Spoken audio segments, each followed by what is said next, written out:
आज की video language requirement for ILR और ब्रिटिश सिटीजनशिप एप्लीकेशन के सिलसिले में बनाई गई है और ये पार्ट 2 है। इससे पहले भी मैंने लैंग्वेज रिक्वायरमेंट पे बनाई थी जिसमें B1 और लाइफ इन द UK के ऊपर बात की थी, लेकिन कुछ व्यूअर्स की तरफ से क्वेश्चंस आए हैं कि अगर उनके पास बाहर किसी दूसरे कंट्री की डिग्री है तो क्या उन्हें भी B1 करना है। जैसे कि यहाँ पे आप देख सकते हैं कि do I needs to do B1 when I have an international bachelor's, master or PhD degree।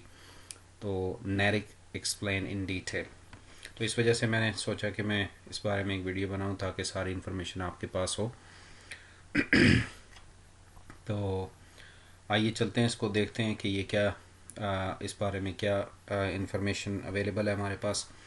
जो सोर्सेज इस जो वीडियो ट्यूटोरियल के लिए मैंने यूज़ किए हैं वो NARIC है, जो कि गवर्नमेंट की अपनी वेबसाइट से है, और दूसरा आप देख सकते हैं कि www.gov.uk यूके की ऑफिशियल गवर्नमेंट की वेबसाइट से। ठीक है, इन दोनों सोर्सेज से सारा कुछ मटेरियल आपको मैं बताऊंगा, दिखाऊंगा और समझाऊंगा भी। ठीक है, आइए अब इसको देखते हैं। सबसे पहले तो ये देखें कि होम ऑफिस इस बारे में क्या कहता है। फॉर एग्ज़ाम्पल, जब हमने ILR के लिए अप्लाई करना है या ब्रिटिश सिटीज़नशिप के लिए अप्लाई करना है तो हमें 2 टेस्ट करने हैं, एक GESE Grade 5 B1 और दूसरा लाइफ इन द UK। अब B1 के बारे में या जो लैंग्वेज रिक्वायरमेंट हैं उनके बारे में होम ऑफिस का ये कहना है कि if your degree was taught और रिसर्च इन इंग्लिश, तो आप उस डिग्री की को यूज़ कर सकते हैं इंस्टेड ऑफ B1। ठीक है, देखें 2 रिक्वायरमेंट्स हैं, B1 और life in the UK। Life in the UK के बारे में मैं आखिर में बात करूँगा। अब पहला क्वेश्चन है कि क्या मुझे B1 करना है कि नहीं करना। ठीक है, तो उस सिलसिले में 2 सिचुएशंस आ जाती हैं। या तो आपके पास UK की डिग्री हो जो B1 से हायर हो तो आपको B1 नहीं करना, या आपके पास UK के बाहर की डिग्री हो तो फिर आपको B1 नहीं करना, लेकिन उसके लिए कुछ कंडीशन है। ये देखें, ये होम ऑफिस कहता है कि you can prove your knowledge of English by having a degree that was taught और रिसर्च इन इंग्लिश। आपके पास एक डिग्री याद रखें, बैचलर्स होगी या मास्टर्स होगी या PhD होगी। ठीक है, अगर इनमें से कोई भी नहीं है तो फिर B1 लाजमी है। तो अगर आपके पास UK की डिग्री है तो बहुत अच्छी बात, B1 नहीं करना। फिर आपको होम ऑफिस जब एप्लीकेशन आप अप्लाई करेंगे तो आपको वो डिग्री सेंड करनी होगी। If your degree is from UK university you only need your degree certificate. तो फिर आपको, अगर आपकी डिग्री UK की यूनिवर्सिटी से है तो फिर आपको वो डिग्री सॉरी भेजनी होगी लाइफ इन द UK के टेस्ट के साथ। लेकिन if your degree is not from UK university you will needs. अब अगर आपके पास UK की यूनिवर्सिटी की डिग्री नहीं है, किसी और कंट्री की यूनिवर्सिटी की डिग्री है, तो आपके पास ये होना चाहिए copy of your degree certificate. एक तो कॉपी ऑफ डिग्री सर्टिफिकेट होना चाहिए, and academic qualification level statement जिसको AQUALS कहते हैं, from UK NARIC confirming the degree is equivalent to a UK qualification। तो आपके पास जब UK की डिग्री नहीं है तो फिर आपको UK के जो NARIC डिपार्टमेंट है, जो ऑफिस है, उससे आपको एक सर्टिफिकेट लेना है जो ये कंफर्म करेगा कि आपकी कंट्री से जो आपने डिग्री ली है वो UK की डिग्री के बराबर है और आप लैंग्वेज क्वालिफिकेशन को सेटिस्फाई करते हैं।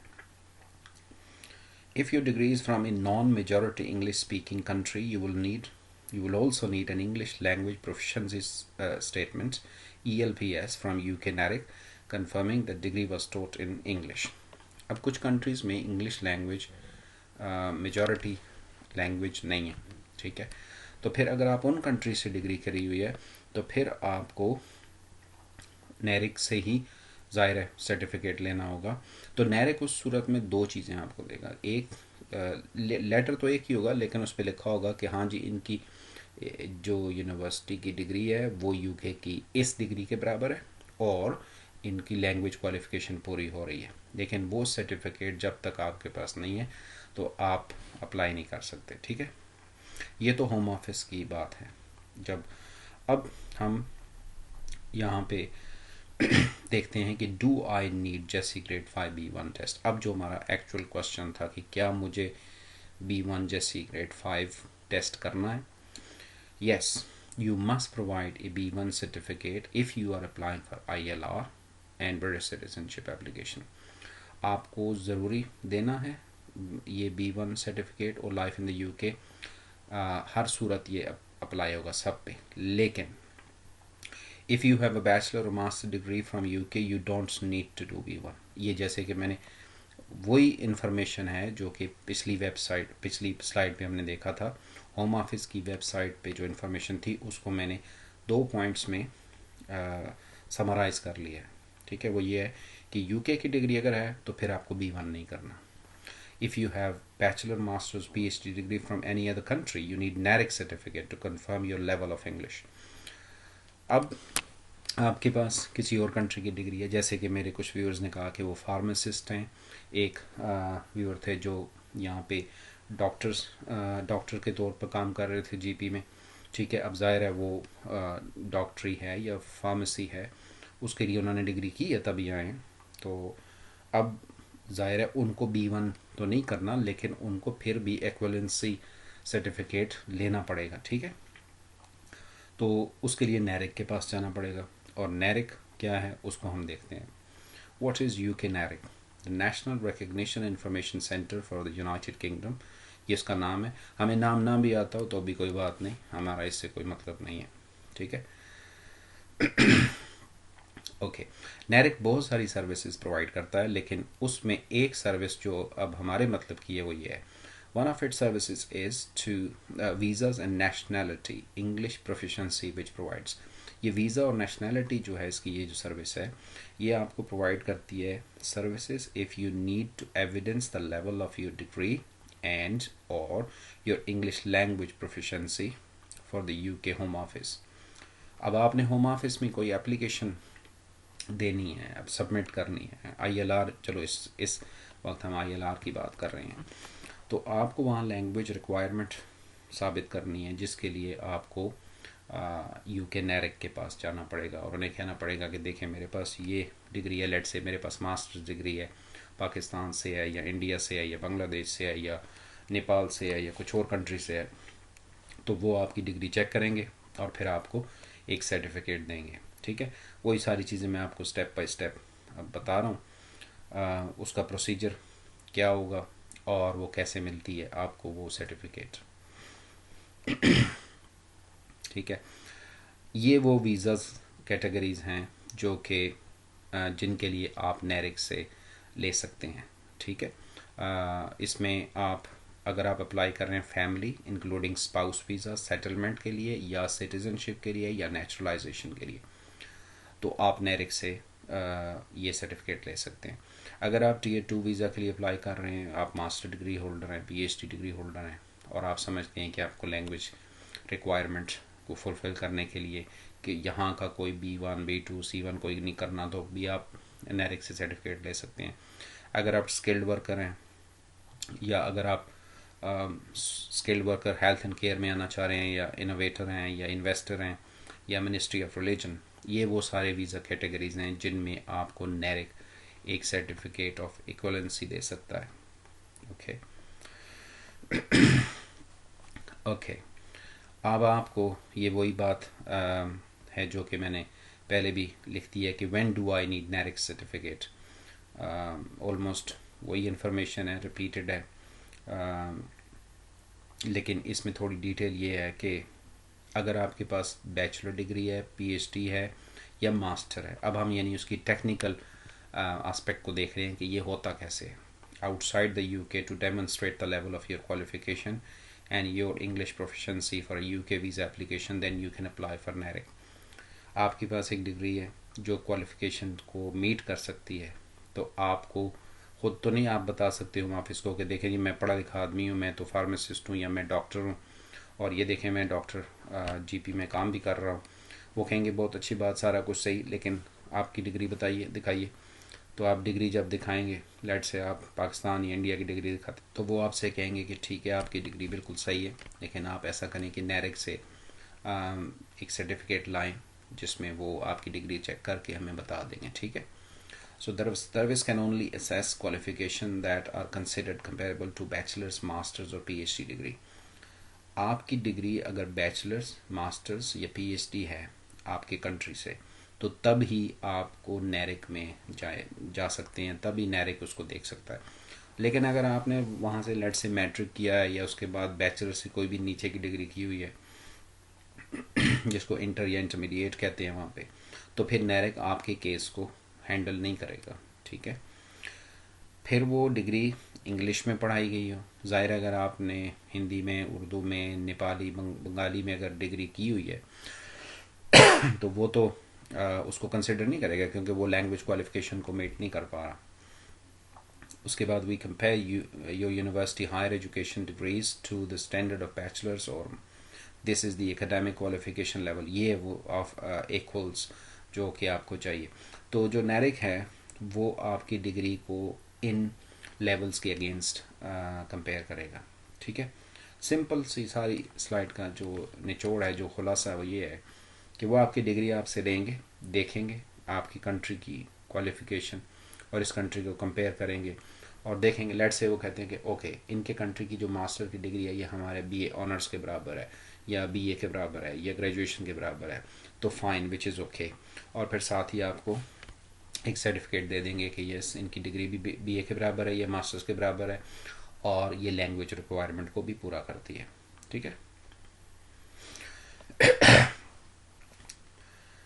ओके अगर आपकी if your degree was not studied in a majority English speaking country, we also confirm the level of your English language proficiency based on your qualification and according to the Common European Framework of Reference for Languages CEFR. This is the English Language Proficiency Statement. तो degree को आपकी check करने के साथ साथ जो NARIC है वो आपकी प्रोफिशेंसी के लेवल को भी चेक करेगा।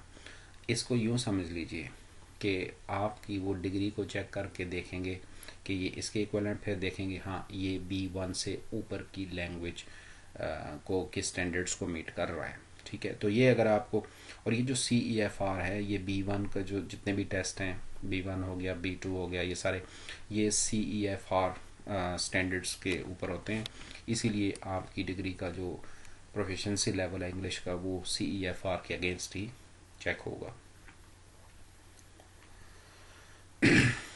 ओके अब आप लेट से ILR के लिए अप्लाई करना चाह रहे हैं या ब्रिटिश सिटीजनशिप के लिए अप्लाई करना चाह रहे हैं और अब आपके पास लैंग्वेज रिक्वायरमेंट का क्वेश्चन आपके सामने आ गया है। ओके तो अब आपके पास डिग्री भी है, आप डॉक्टर हैं या फार्मासिस्ट हैं या कोई और प्रोफेशनल है, तो आपने अब क्या करना है, क्या step by step how to apply for NARIC certificate. You must make an account online, enter your details on NARIC website. NARIC की वेबसाइट पे जाएंगे, वहाँ आप अकाउंट क्रिएट करेंगे, ये वो वाली जो वेबसाइट है वो है। And what is ask in account, account में आपसे पूछा जाएगा कि वही आपका नाम, पता, एड्रेस, सारा कुछ, रीज़न क्या है, क्यों अप्लाई करना चाह रहे हैं, किसके लिए अप्लाई करना चाह रहे हैं, ठीक है। तो ये सिंपल सी बातें हैं जो कि अकाउंट में आप डालेंगे और उसके बाद आपको वो फर्दर वो आपका एक अकाउंट क्रिएट हो जाएगा जहाँ से आप अपनी सारी प्रोसीडिंग्स को देखेंगे। कौन से डॉक्यूमेंट्स हैं जो कि आपको अप्लाई करने के लिए रिक्वायर्ड होंगे। एक तो फाइनल सर्टिफिकेट, फाइनल मीन्स आपने पाकिस्तान से या इंडिया से या अपने कंट्री से जो भी आखिरी डिग्री है आपकी, लेट से आपने मास्टर्स किया हुआ वो वाला, ट्रांसक्रिप्ट्स कहते हैं उसकी, जो भी सारी शीट्स हैं, सर्टिफिकेट्स हैं, certified translations of your documents if not in English, अगर वो इंग्लिश में नहीं है तो फिर वो डॉक्यूमेंट्स की ट्रांसलेशन भी होनी चाहिए, ठीक है। medium of instruction of letter if you need to evidence your English language proficiency. So आपका मीडियम ऑफ इंस्ट्रक्शन लेटर होना चाहिए जिसमें पता हो कि आप इंग्लिश लैंग्वेज प्रोफिशेंसी भी है उसमें अप्लाई करना चाह रहे हैं, तो ये सारे डॉक्यूमेंट्स आपके उसमें मौजूद होने चाहिए जब आप अप्लाई करेंगे। ओके, आपने अकाउंट बना लिया, आपने अप्लाई कर दिया, आपने डॉक्यूमेंट्स अपलोड करने हैं, ज़ाहिर है वो आप सेंड नहीं करेंगे, तो नैरिक जो है वो तकरीबन आपके डॉक्यूमेंट्स को 10 वर्किंग डेज़ में, ये देख लीजिए आप, वो डील करेगा। If you have a deadline approaching fast, then it is recommended that you use fast track service. हाँ, अगर किसी के वीज़ा ख़त्म होने को टाइम थोड़ा है तो फिर इनकी दो सर्विसेज हैं, एक 24 आवर सर्विस है और एक 48 आवर सर्विस है। तो इनके बारे में आगे चल के हम देखते हैं कि ये कौन कौन सी सर्विसेज हैं। ठीक है, what is the cost fee and delivery charges. तो याद रखिए कि ये इसकी कोई कॉस्ट भी है, चाहे आप यूके में हैं या चाहे आप यूके से बाहर हैं, आप कहीं से भी अप्लाई कर सकते हैं। इसकी फ़ी जो है वो 140 इसकी फ़ी है, मींस नैरिक सर्टिफिकेट लेने की, प्लस उसके साथ 28 पाउंड्स उसका वैट है, और टोटल फ़ी जो बन जाएगी 168 है। ओके, अब B1 जो करना है वो 150 में होता है। सही है, अब आप देख लें, खुद ही अंदाज़ा लगा लें। अगर आप यूके में हैं और आपने अप्लाई करना है, जैसे डॉक्टर्स यहाँ पे कोई है और फार्मासिस्ट काम कर रहे हैं, तो उनको यहाँ पे डिलीवरी चार्जेस जो पड़ेंगे वो ये हैं सारे आपके सामने। पूरी डिटेल में मतलब आप ज़ाहिर है यहाँ पे आपको पता होगा कि Royal Mail first class special delivery जो है वो कैसे होती है और साइन फॉर क्या है। तो ये इंक्लूसिव वैट हैं, इसमें वैट शामिल है। 12 पाउंड लगेंगे डिलीवरी के अगर आप इस सर्विस को यूज़ करेंगे नेक्स्ट वर्किंग डे में। 6 पाउंड्स एंड 3 पाउंड्स जिनकी ये साथ में डिटेल्स हैं। अगर आप इंटरनेशनल डिलीवरी के लिए अप्लाई करेंगे तो आपको कोरियर सर्विस के ज़रिए मिलेगी, जो कि 80 पाउंड्स में होगी, और इंटरनेशनल साइन फॉर जो होगा वो 10 पाउंड्स में होगा। इसका कोई टाइम नहीं है। स्टैंडर्ड मेल, एयर मेल जो है वो 5 पाउंड्स के, इसका भी कोई स्पेसिफिक टाइम नहीं है, आपको दिन लग सकते हैं उसमें। ठीक है, यूके की डिलीवरी की है। सो 168 प्लस वट एवर डिलीवरी। अब जब आप अकाउंट बनाएंगे तो वहाँ पे आप चूज़ करेंगे कि आपने कौन सा डिलीवरी ऑप्शन इनमें से करना है। ओके, अब हम फास्ट ट्रैक की बात करते हैं कि फास्ट ट्रैक सर्विस जो है वो कैसी है। 24 आवर सर्विस जो है उसके 174 पाउंड्स हैं, प्लस 38 पाउंड्स फैट है, 80 एक्चुअली, और 208 पाउंड्स 80 पाउंड्स आपकी 24 आवर्स की है। जबकि 48 आवर्स के लिए आपको तकरीबन 148.80 होता है, उसमें 124 फ़ी है, और ये 24 पाउंड और 80 पैनी जो है ये इसका वैट है। ये आपके दो फास्ट ट्रैक ऑप्शंस हैं। तो ये सारी बात, what is the certificate like. Certificate जो है वो आप देखेंगे कि पेपर डॉक्यूमेंट है और डिलीवरी के ज़रिए आएगा, और वो डिलीवरी जो आपने एप्लीकेशन स्टेज पे चूज़ की होगी। जो आपको सर्टिफिकेट मिलेगा वो एक लेटर के फॉर्म में होगा, ऑनलाइन नहीं है, पेपर फॉर्म में है। तो एक सर्टिफिकेट है यानी कि। और ये भी आपने ज़रूर देखना है कि अगर आपकी कोई डेडलाइंस हैं तो फिर उस हिसाब से आपने अप्लाई करना है। आप जब अकाउंट बनाएंगे तो उसमें आप नैरिक के साथ डायरेक्ट कम्युनिकेशन कर सकते हैं मैसेजेस वगैरह के ज़रिए। ठीक है, तो ये हो गया। ओके, ये इससे पहले तो हमने सारी बात की B1 की। अब लाइफ इन द यूके के बारे में। Everyone must do life in the UK test, whether they have a B1 UK degree or international degree or a NARIC certificate. There is no exception to life in the UK test. Simple. Okay. आपका जो test करना है या नहीं करना है वो question सिर्फ B1 के बारे में। Life in the UK test करना है, चाहे उसके, सिंपल सी बात बताऊंगा, चाहे उसके पास यूके की PhD डिग्री है तब भी लाइफ इन द यूके करना है, चाहे उसके पास यूके के बाहर के कंट्री की PhD डिग्री है तब भी लाइफ इन द यूके करना है। ठीक है, B1 पे हो सकता है, जैसे कि हमने ये सारी वीडियो बनाई तो ये सारा कुछ, आई होप कि ये आपको सारी इन्फॉर्मेशन काफ़ी ज़्यादा थी, लेकिन उसका जो निचोड़ है वो ये है कि अगर आप नैरिक से अपनी डिग्री की, वो डिग्री जो आपने यूके से बाहर से ली है, नैरिक से सर्टिफिकेट लेके होम ऑफिस को दे देंगे तो B1 नहीं करना। और अगर आप चाहते हैं कि हाँ ठीक है मेरी डिग्री तो है लेकिन मैं फिर भी B1 कर लेता हूँ, तो भी ठीक है, कोई मसला नहीं है। लैंग्वेज रिक्वायरमेंट पूरी करनी है, चाहे वो आप अपनी डिग्री के साथ करें या अपनी डिग्री को नैरिक से सर्टिफाई करा के करें, या फिर आप ख़ुद B1 कर दें। ठीक है, Thank you so much for your time and I wish you all the best. Bye.